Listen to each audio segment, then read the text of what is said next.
Hello, I'm Annie, and these are my musings. So, today's video is about a show that I watch that I talked about in my last video in a more roundabout way. But basically, that show just got a whole lot more interesting to me. So I'm probably going to talk about it a little bit more.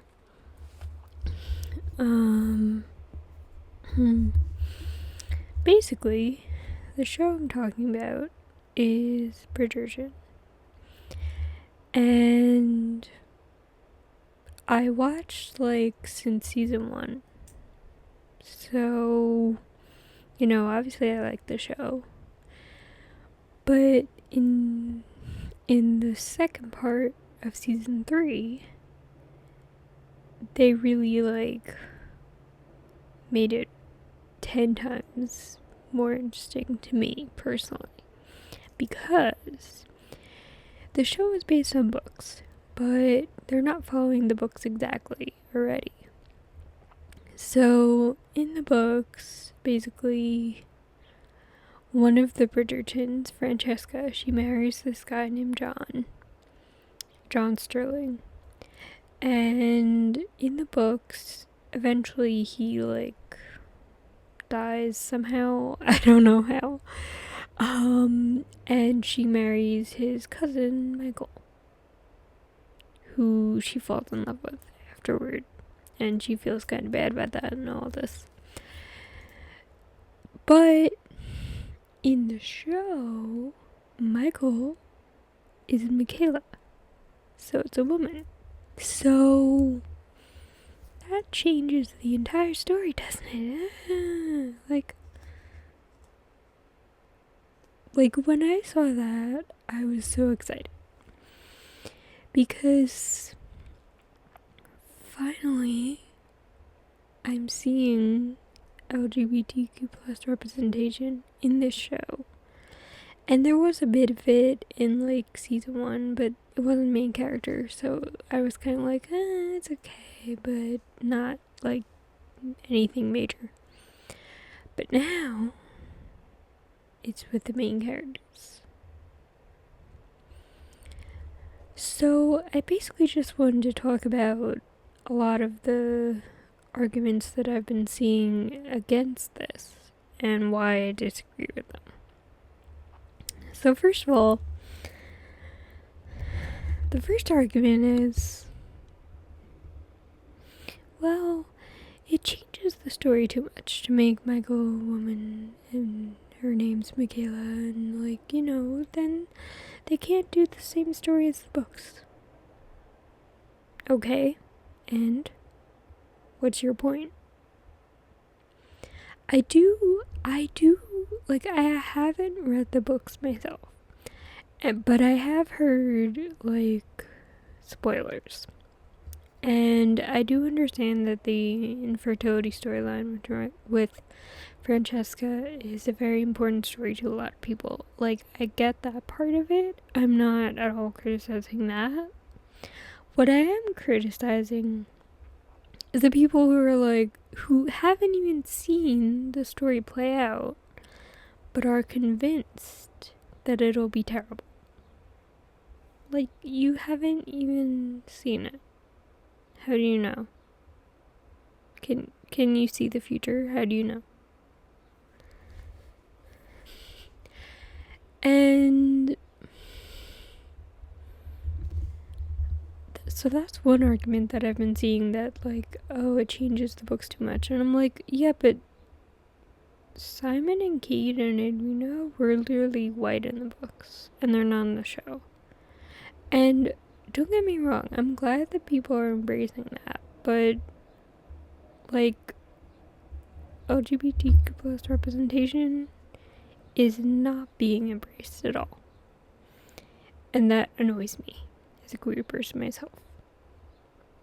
That really annoys me, because it's well, you're okay with them changing the books in this way, but not in that way. Like, just say you don't want queer representation and go. No one, like, you know, just say you're homophobic and go. Bye. Good riddance. But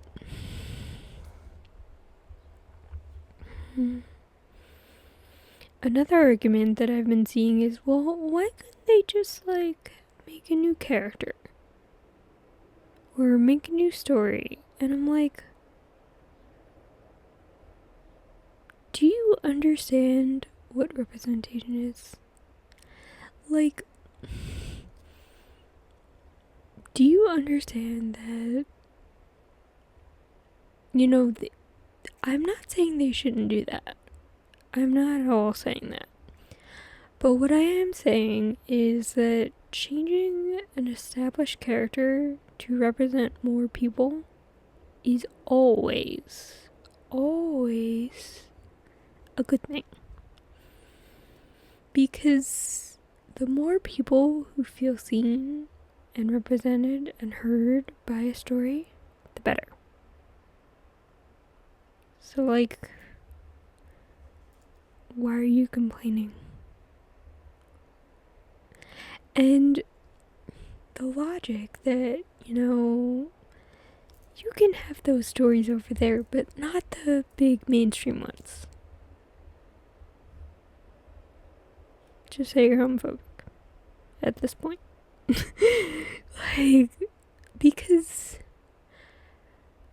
I don't know, I'm not saying, before anyone, like, claims I'm saying this, I'm not saying that LGBTQ plus characters shouldn't have their own stories. They absolutely should. But what I don't understand, maybe someone can explain this to me, what I don't understand is the people who are like, well, because there's those stories over there, there can't be any queer characters in Bridgerton. That's not logical. That doesn't make sense. Because there needs to be, in order to normalize LGBTQ plus people, there needs to be a real, like, shift in the amount and the quality of the representation that exists. So, if they want to add queer characters to Bridgerton, like, I don't care. It's not gonna bother me. Like, I'm happy. You're annoyed, whatever. But I'm happy. Because I get to be represented in a show I like. And that's, like, imagine if I did that with other forms of representation. Imagine if I was like, well, Simon and Kate and Edwina should all be white because they were in the books. Because, you know, the author didn't write them that way, blah, blah, blah, blah. I would never do that. Because I don't think that representation is a finite resource. Like I said in my last video, like, there's always more to go around. There's always, you know, the more people feel seen, the better, in my opinion. So I'm never gonna do that. I'm never, ever gonna do that. But,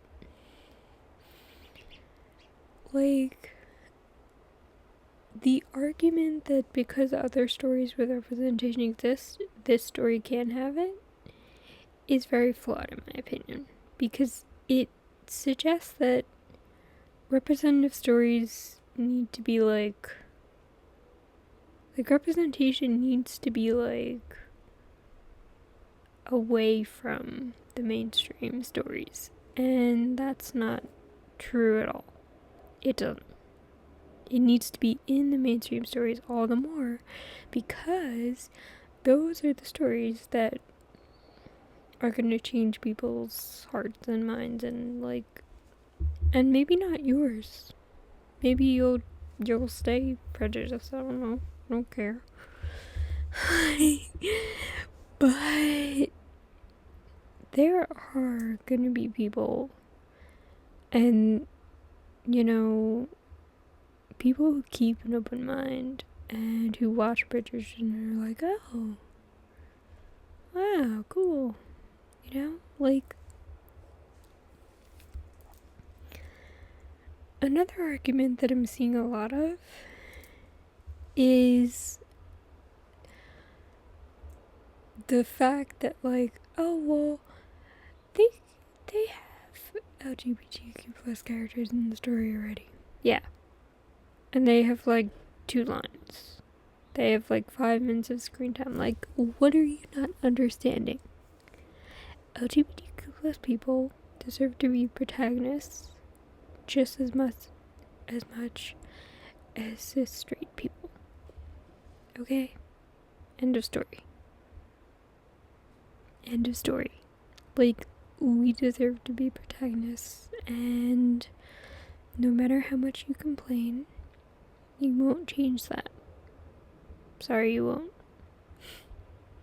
Sorry, not sorry, you won't.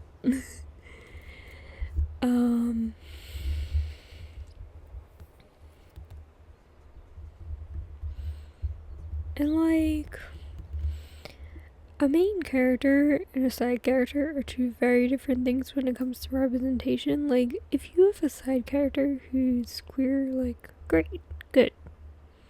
But that doesn't mean you can't also have a main character. Like, what are you not understanding about that? Main characters are the most important characters in the story. So, you know, if you want to complain about this change, like, whatever, I don't care. Complain about it. But just know that when you do, LGBTQ plus people see you. We see you. We see how you don't want to see us in fiction. And how you're, you know, upset about that. And it doesn't make us feel comfortable, not gonna lie. But yeah, personally, I am living for this change. I am so excited to see a queer Francesca and Benedict. And, like, however they go with those stories, like, just, I'm so excited to be represented in Bridgerton. Because, like, there are not that many LGBTQ plus period dramas out there. There's like one that I can think of. Gentleman Jack, by the way, amazing show. Check it out. It was cancelled too soon, but check it out. But yeah, I'm really excited to see Bridgerton representing more people, and you don't get to take that away from me. Sorry. Thank you for watching, and I will see you in my next one. Bye.